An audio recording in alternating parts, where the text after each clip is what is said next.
आज हम जानेंगे क्यों स्त्री को नरक का द्वार कहा गया है, क्यों एक ब्रह्मचारी को स्त्री से दूर रहना चाहिए, क्यों स्त्री या कामिनी को मुक्ति में इतनी बड़ी बाधा माना गया है। इसके बारे में जानेंगे सूत्र कृतांग आगम के तृतीय उद्देशक से, जिसमें भगवान महावीर बताते हैं किस तरह काम की आसक्ति से बचा जा सकता है। काम वासना को व्याधि समझकर जो काम वासना की जड़ स्त्री या कामिनियों से दूर रहते हैं वे ही पुरुष मुक्त तुल्य है। जैसे व्यापारियों द्वारा दूर देश से लाई हुई उत्तम सामग्री को राजा आदि ही ग्रहण करते हैं, वैसे ही काम भोगों से ऊपर उठे हुए महापराक्रमी साधक ही रात्रि भोजन वीरमन व्रत सहित पंच महाव्रतों को धारण करते हैं। विषय सुखों के पीछे दौड़ने वाले त्रिगौरव में आसक्त काम भोगों में मूर्छित जन इंद्रियों के गुलाम के समान ढीठ होकर काम सेवन करते हैं। वे लोग समाधि का मूल्य नहीं समझते। जैसे गाड़ीवान के द्वारा चाबुक मार मार कर प्रेरित किया हुआ दुर्बल बैल चल नहीं सकता, भार भी नहीं ढो सकता और अंत में कहीं कीचड़ आदि में फंसकर क्लेश पाता है, वैसे ही काम भोगों से पराजित मनोदुर्बल मानव भी कामेष्णा को छोड़ नहीं सकता। काम भोगों के कीचड़ में फंसकर दुख पाता है। काम भोगों को छोड़ने के कुछ ठोस उपाय है। काम भोगों की कामना ही न करे। दूसरा, प्राप्त काम भोगों को भी अप्राप्तवत समझे।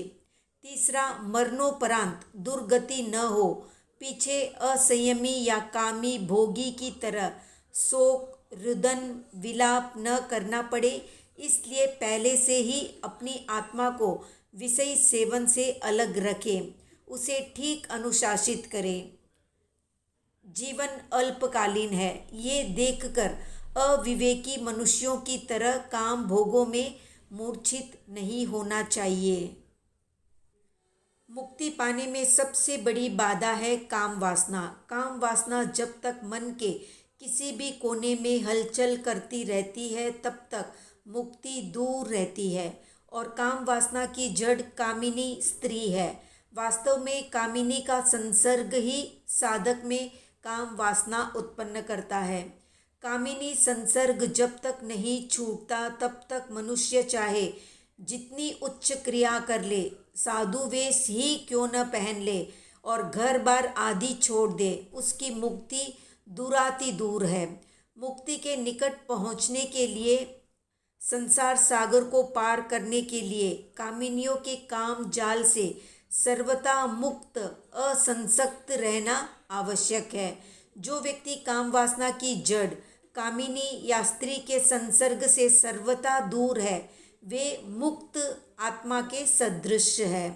जो काम और कामिनियों से इतने विरक्त है कि स्वयं कामिनी उनका अनादर करती है, उपेक्षा करती है, क्योंकि उनका त्याग, रहन सहन, वेशभूषा या चर्या ही ऐसी है कि स्त्री या कामिनी उनसे काम वासना पूर्ति की दृष्टि से अपेक्षा ही नहीं करती। वे उनके पास आएगी तो भी उनकी काम वासना भी उनके सानिध्य के प्रभाव से अपने आप शांत हो जाएगी।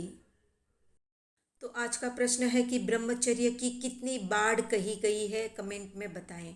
वीडियो पसंद आया तो लाइक शेयर सब्सक्राइब करें।